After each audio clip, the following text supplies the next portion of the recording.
JT Smith for the TFON podcast here for season 4, episode 2. We are going to talk. I got my actually, matter of fact, scratch that. I got my main man Neil Meyer in the building, and we're going to talk a little bit about fall camp, aka late summer, and for the Bearcats, and we're going to talk about the Nike uniforms that dropped yesterday. So I know everybody's been talking about it, tweeting about it. So we'll talk a little bit of our thoughts on them, and hopefully, if you guys join, we'll get you guys' thoughts on them. But overall, not to jump the gun, I feel like everybody's recepted them very well. I think they're very nice, but we'll get into more detail in a second. We'll actually lead with that. That's kind of the hot topic. But Neil, how you doing today, my guy? Good. How are you, man? Man, can't complain, man. Can't complain. So I asked you first, man. We've been waiting to see these Nike uniforms. You were live at Big 12 Media Day.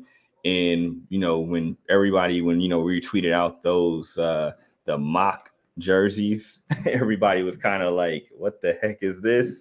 And this is BS. But then when we found out, that was just kind of like a sample prototype just for them to have something there, and they weren't ready yet. And everybody was like, Nike's jobbing us. This is terrible. What the heck is going on? And then yesterday, the big reveal. What did you feel about them? Just we'll go get your thoughts first, and then I'll piggyback on you. Piggyback on your thoughts after that. Yeah, I actually loved them, and my reason is for us who cover the team and as medias, the thing that stands out the most to me was the big numbers on the back. Obviously, that's something huge for us covering the team. You can see them really well from the press box, more than likely. So the big numbers were huge. I loved the Cincinnati there. I really love what they did with the C-paw on the chest. But overall, it reminds me of like the Big East jerseys a little bit. I think that red trim right there down the V-neck looks absolutely solid. I think they look really clean. And I'm very high on them. I think they turned out a lot better than what people were anticipating, especially after the quote-unquote prototype that got made at Big 12 Media Days. Obviously, as we talked about, that was just something that they had to put together real quick to really kind of get something out there heading into Big 12 Media Days. So once we got down there, we saw the mock draft, the prototype. Everyone knew that wasn't the final product yet. But then now once the final product come out, I think the black uniforms are absolutely clean. I have always been a fan of the black uniforms, but overall, I'm very impressed with how they came out. Yeah, I feel you. I second that. Like it took at first I was excited. The front was legit. I liked the front. And then the first thing that I noticed, once I got a better look at the C-paw in the neck part, I was like, that's pretty dope. To me, I like that a lot, like that detail, and then the little red part around the neck, and then the arm. But then I looked on the back. I was like, man, the numbers were big. They were kind of blocky, but now they're starting to grow on me. I think that was the thing I wrote in the article. It's they're kind of big, but at the same time, it's legit. I think overall, it's a real clean look. Not too flashy, but it's not as basic as those mock-ups that everybody was pissed about. I thought for the first uniform, it's real legit. It gives them a lot to work with and real clean, sleek looks real legit. I'm ready to see how the white and maybe if they have a red uniform as well, how those look. I mean, I know they're gonna look the same exact as that, but I just want to see it. You know what I mean? Yeah. So it's kind of all right, we see the black uniforms. Now I want to see the red and the white ones. I'm kind of being, I don't know what word I'm looking for. I'm at a freeze right now, but I want to see all of them now. So I want to see all the different combinations. I want to see the different helmets, everything. So,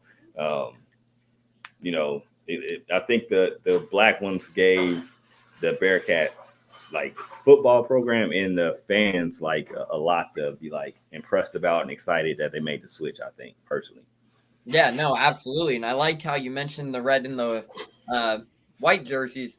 Me personally, I love the look of the red uniforms. I have always loved the look of the red uniform. So I'm very curious and excited to see how those red ones turn out. Yeah. And also the white ones too, because I mean the red on red look has always been my favorite uniform match. But it's very exciting to see what they do with the red uniforms, the white uniforms, and what other designs they decide to come out with for the helmets and all that kind of stuff. Like, I'm very excited now to see the match. And I think Clay, Amani, and all them did a fantastic job on the creative design aspect of really making that intro video to really drop the release. I thought they did a fantastic job on that, especially doing it out at Camp Higher Ground, which we've seen while we've been out there, the new logo at midfield, all the TQL sponsors and everything. So I thought the intro video was fantastic, and they're doing a lot of great things there. So I'm very excited to see how they really come out and drop their red uniforms or white uniforms, whether it's before the season or maybe we see them out on game day. But Yeah, overall, I'm very excited to see how they drop those uniforms and what those uniforms will look like. for sure. It's same because now like now I think about it, like my question is how they're gonna look far as the outlining. You know how like the black jersey they have the red outline on the arms and on the neck. Like will the white ones have black outlining? Will it have red?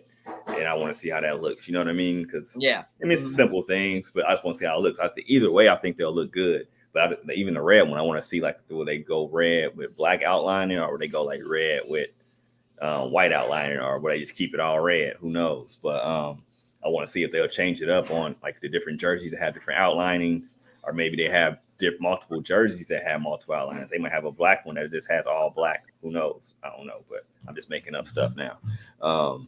But I just want to see that because there's so many things, and you know how the Bearcats can do. They have so many combinations with it. But I want to see like hopefully they drop everything with a solid first, and then they go with the variations for us. But that's me rambling. But then we'll see. You know, when that happens, we'll drop it on the site as well, and so everybody can see. But we're gonna switch gears. Still staying on football. Talk a little bit about Camp Higher Ground. Um, this week, you know, got no practice today. Tomorrow, closed off to the media.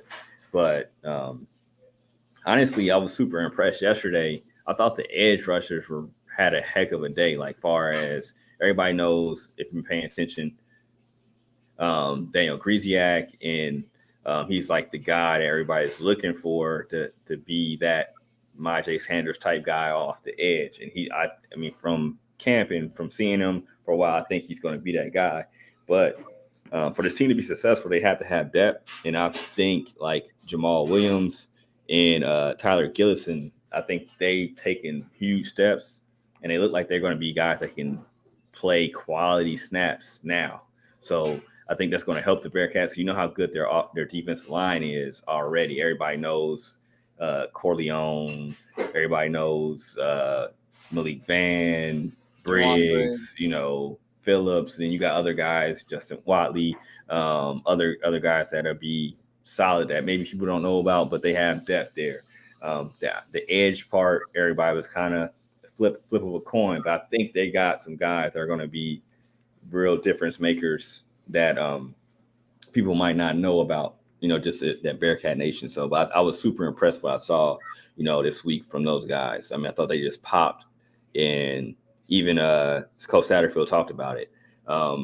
Just like, what have you seen just from those guys, and just like maybe what other positions that you thought kind of popped from you, just that you people maybe not know about, you know, just from not being able to cover it, or just in general, what surprised you from just Obviously, one thing that really surprised me is someone you touched on in Daniel Griziak. I mean, he's coming in from Utah State, 7.5 sacks, 50 tackles last season, 20 tackles for loss, if I remember right. It might be a little lower than that. I would have to stat check me on that one. But, I mean, you're bringing in a guy with the same kind of play style, similar to a Myjai Sanders, or even a guy like Ivan Pace. Like, how do you fill a role of a consensus All-American in Ivan Pace, who is now dominating up in Minnesota, who shouldn't have went undrafted, is now up in Minnesota getting first-team reps? But how do you fill that production of a guy like Ivan Pace's caliber? And I think Griziak's going to be that guy. I mean, we've seen it in practice. He's a guy who lives in the backfield. His motor's high. He's gotten a lot of praise from Coach Satterfield, and the defensive guys, offensive linemen have also talked about what it's like to go against him every day. So, I mean, it's going to be a guy to keep an eye on. Bearcats fans, Daniel Griziak will be a problem off the edge. We all know that was probably one of the biggest additions this offseason in the portal. Obviously, we talk about the 21 new transfers. Daniel Griziak was probably one of the biggest transfers in the class. But then other positions we're looking at. This is an offensive line that is returning just one starter from a season ago in Gavin Gerhardt.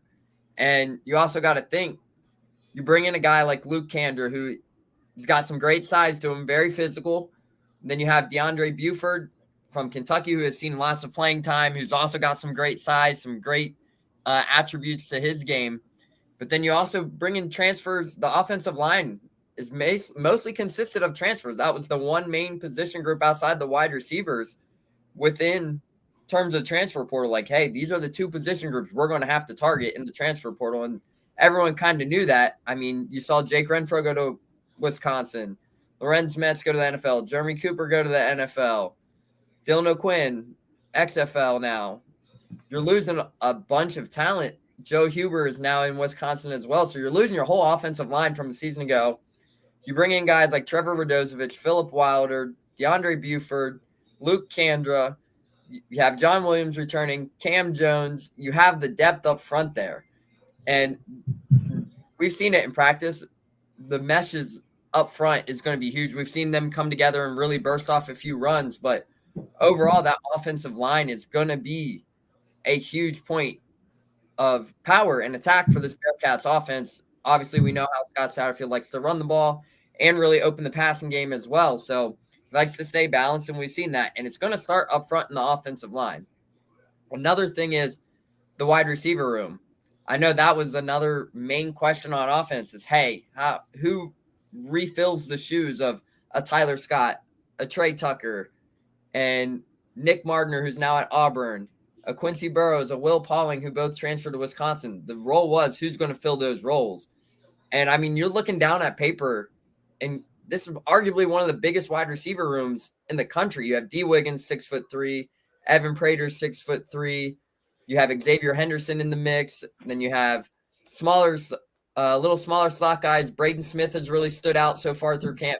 Aaron Turner's speed is as advertised. We have all seen that.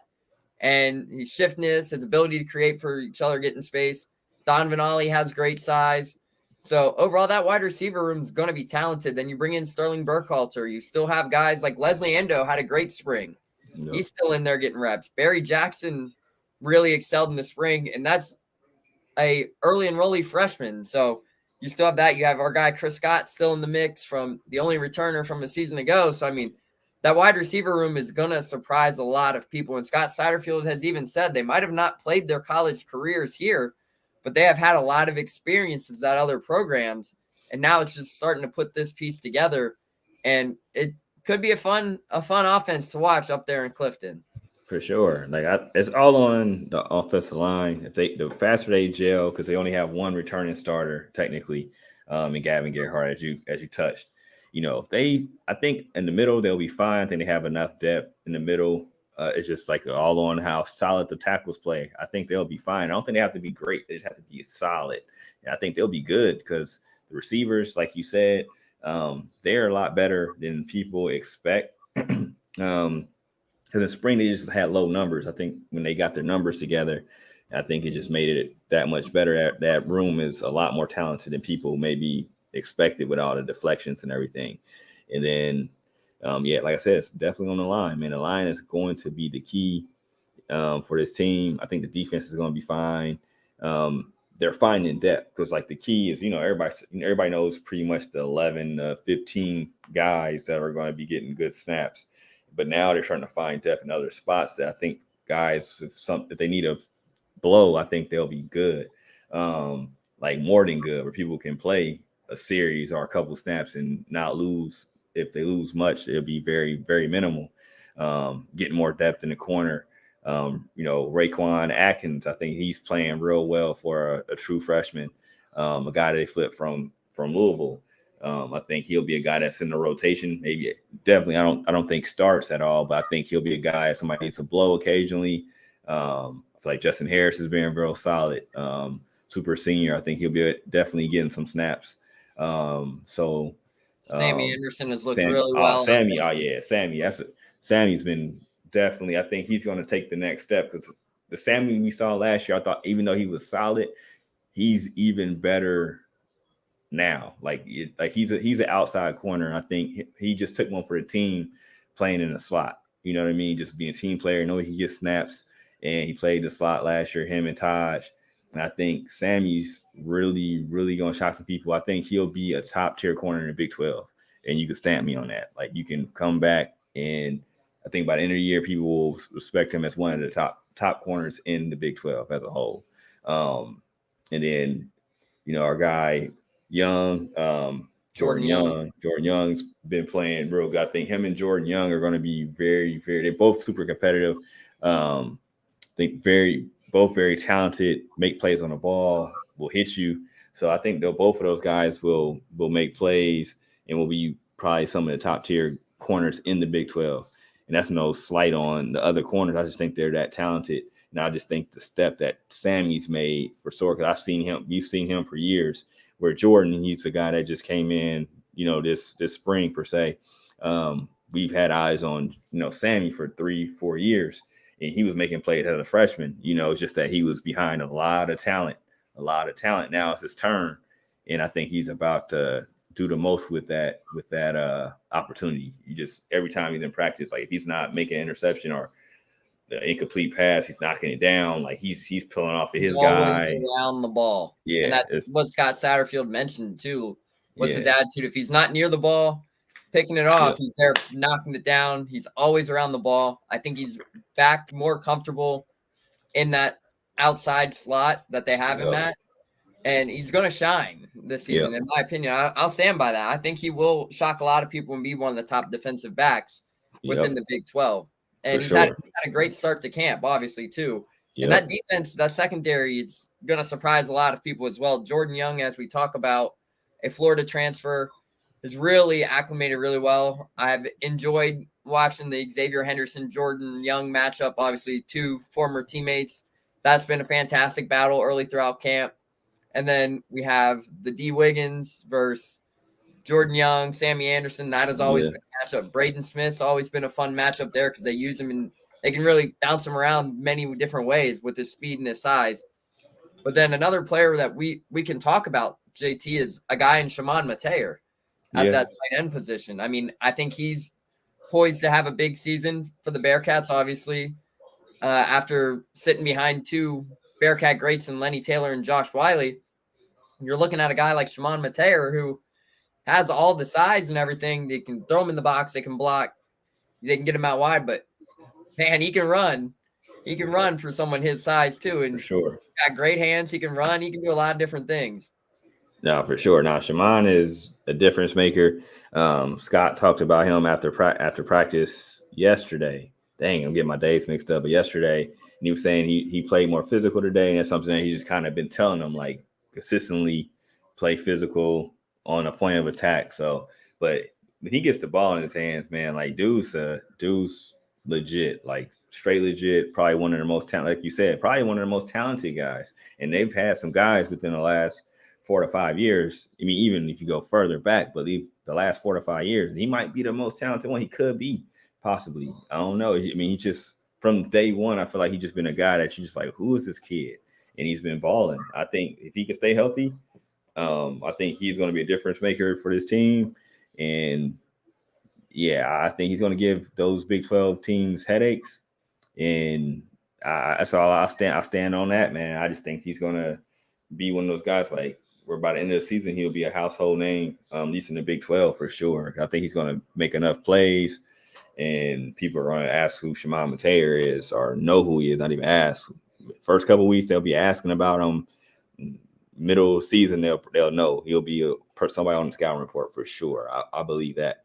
But yeah, that's for sure, man. I think he's going to be a difference maker for these guys. Big time talent.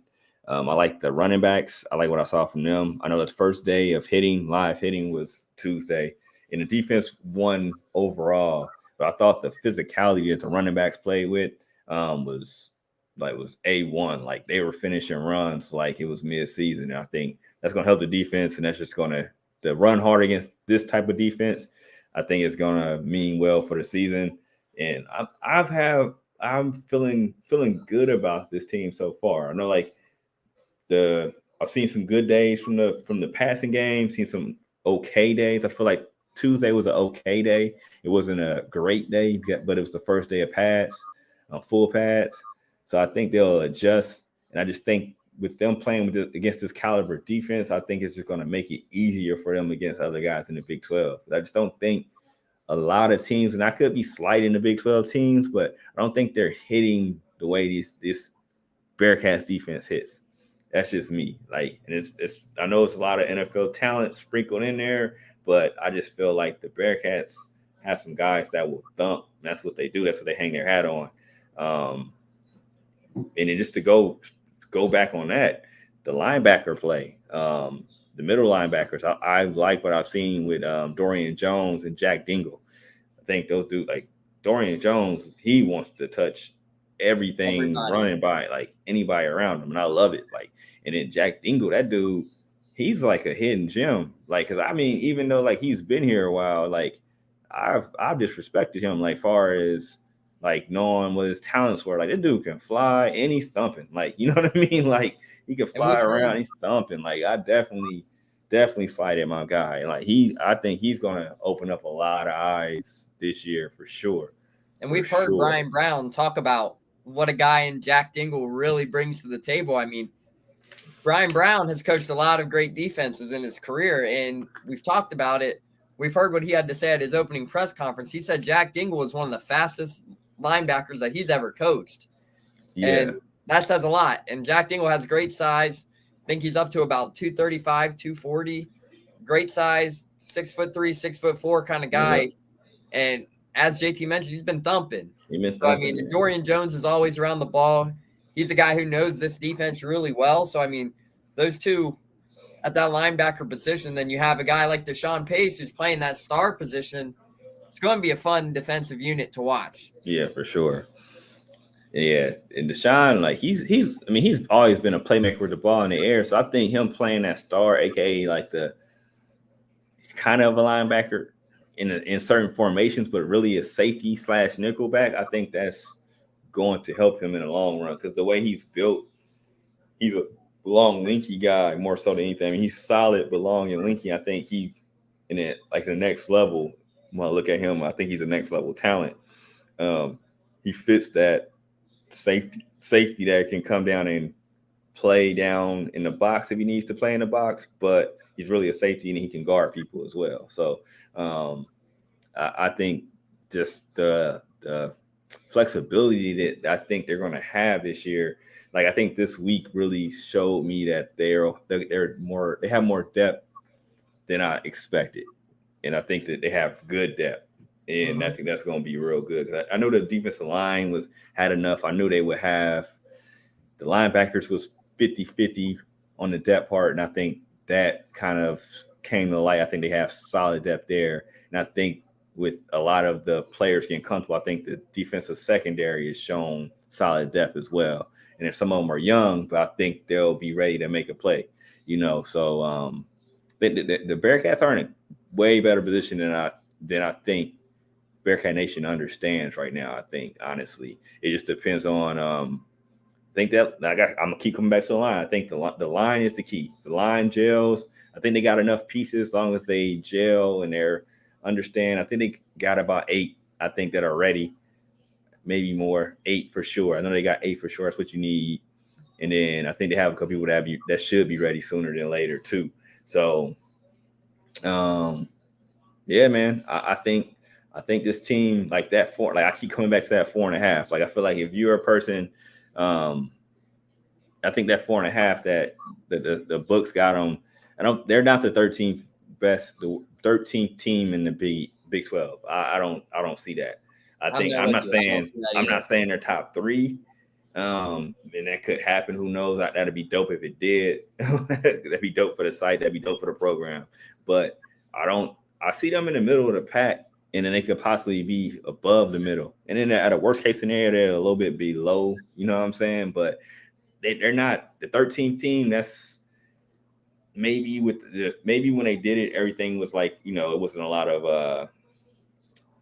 of transfers out. Maybe the transfers weren't in. You know what I mean? When they made the polls, I can't remember. I know you voted on that too, but Yeah, polls came out right before Big 12 media days. They had to be in by late June. Okay, so maybe because we didn't see, because we saw spring, so I can understand them being lower, like between 13 and 10 and 13. I guess that's fair. But I guess putting my eyes on them at fall camp, they're not the 13th team in the See, Big 12. me personally, when I was filling out that ballot, I didn't even have them below 10. I had them at 9. Yeah. And we've seen that in camp, and that was based off what I saw in spring. Yeah. So I'll be honest, Bearcat Nation, I had them at 9 in the preseason polls. That's where I voted on, was 9. And obviously with the Big 12, I seen them at 13, just kind of surprised. I think it caught everybody by surprise because, only team lower is West Virginia. You had the uncertainty of 21 new transfers. What's this going to look like, a new coaching staff and whatnot? But the stats are there from the staff's tenure at Louisville. You saw what they were able to do. And if they're bringing in the right pieces, look what happened. And I'll tell you right now, that 4.5 line, they're going to shock a lot of people. I think so. I think so too, man. So, yeah, man, I think so. If you guys, I think I would invest in this team being solid for sure. Like not embarrassing the Bearcat Nation, not like all wire in the Big 12. I think this team will hold their own. They will win more games than you expect, and they will bang with the big dogs in this conference for sure. I don't see them backing down. Even games they lose, I don't think they're going to cower down. They're going to be tooth and nail, and those teams make a mistake, they will beat them. You know what I mean? There's some teams they're going to just punch in the mouth, I think, and just get them out the paint anyways. But this team, I think they're going to be okay, man. I know it sounds like I might be drinking the Kool-Aid or whatever, but been around enough teams. I know when teams are just like, and I know when some teams have a shot. I think this team has a shot. I'm not saying everybody go to the college football playoff. Not saying that, but I just think this team is going to be very respectable and they should be. If they don't make a bowl this year, I would be shocked. I would say this season is a punt, is a bad year. But I think they are definitely should be able to win 6 games and be bowl bound for sure, and they could possibly win more. That's what I think. That's what I'm rolling with. And if I'm wrong, it is what it is. We'll address those in a later podcast. I can eat crow if that's the case. I've been wrong before, but I've been right a lot too. So that's what I'm rolling with, man. I think this team will definitely be bowling. I'm not saying college football playoff or anything like that. So don't get it construed as this is going to be the team from 2 years ago that played against Alabama. I'm not saying that. That's not the case. But I say this team will be playing in some kind of bowl in December. You know what I'm saying? And it won't be it won't be a made up bowl. It'll be some kind of respectable bowl. And it won't be a bowl that I'm sponsoring. Yeah, no, absolutely. I think I definitely see them going bowling. Yeah. Later this year. They're going to surprise a lot of people. That 4.5 just doesn't sit right with me personally. Especially looking down, you have week 1 EKU, you have week 3 versus Miami. That should be 2 right there. Yeah. That should be the layups. We've all heard it throughout Big 12 media days of the parity in this league. We've seen it year in and year out. You're looking at the last 2 seasons, teams that were projected to finish 7th and 8th in the preseason polls, the preseason media polls are winning the league. Yep. There's definitely a lot of opportunities and a lot of talent there in the Big 12. But we've seen big top teams. We've seen Texas get beat. We've seen Oklahoma get beat early in the season. We've seen them drop close ones, games they shouldn't have. Every season, there's always that one game you look back on. It's like, yeah, this is the lowest team in the division that's hanging with the top gun. Yep. We've seen it in many recent years. So the Big 12, it's going to be a league where it's going to shock a lot of people. For sure, man. So I just want everybody. We'll leave it at that. Just trust in the team. Make sure you guys are checking out the site. Me and Neil are putting in a lot of work on giving people camp updates. Niels has a few real good articles. Just debuting. I think he went on offense first. Talked about the receivers as well. Make sure you guys check that out. Got a couple of recruit articles up there. Our man Brandon Weston's been doing a great job on photos. So if you guys on Instagram have been enjoying those, man, make sure you give my guy a shout out for those. He's been killing it. And then hit the site, man, follow, and then subscribe to the YouTube channel, please. We're trying to get up there. We're almost at 400, man. We're screaming for our 1,000, but it ain't happening yet. But close to 400, man. Tell a friend to subscribe, and then we're putting all our stuff on there. So just make sure you guys check that out, and hit the site, man. Check it out. Let us know what you think, and that's how we're gonna end this pod, man. So yeah, make sure to hit the website up, hit the YouTube, check us out on everything. I know JT just mentioned it there. We have a lot of good updates there. We started with the offense, so we have a couple good articles out there talking about the offense. We'll get to the defense here later this week and throughout the last week of fall camp. We also have a piece out there with 2026 top prospect TJ Crumble, talks his visit to UC, so his unofficial that he took last week. So really check that out. You'll see what Wes Miller and the staff are doing behind the scenes. So overall, just continue to hit the site, and we appreciate you guys for all the support. Cool. Yeah, exactly. And follow my man Neil too, man. My man Neil been doing his thing. Follow him on Twitter. Give him your app, man, so they know to follow you. Yeah, you guys can find me on Twitter or X, whatever it may be called now, at MeyerNeil6. So if you guys enjoy some Bearcat content, hit us up on Twitter. Follow myself, JT, the Front Office News, and we really appreciate all the support you guys have given us. And for sure. And then y'all, if y'all know other pods for the Big 12, shoot them our way as well. Like pods and websites we should be checking out and maybe collaborating with just to do pods and other stuff. Shoot it our way. I've been writing them down and trying to keep tabs. I want to make sure I bring guys real good content and, people that, feet on the street type of content from, other schools, Baylor's, Kansas State, even Arizona and them coming. So, yeah, I forgot to talk about that. Now, Colorado, Arizona State, and Utah will be a part of the Big 12 next year. So it'll be 16 teams. So it'll be, a lot of good content coming from the Front Office News throughout this process. But like Neil said, man, follow us and hit us up and show the content, share it, do all that good stuff. And then that's how we're going to end the pod, y'all. Have a good one.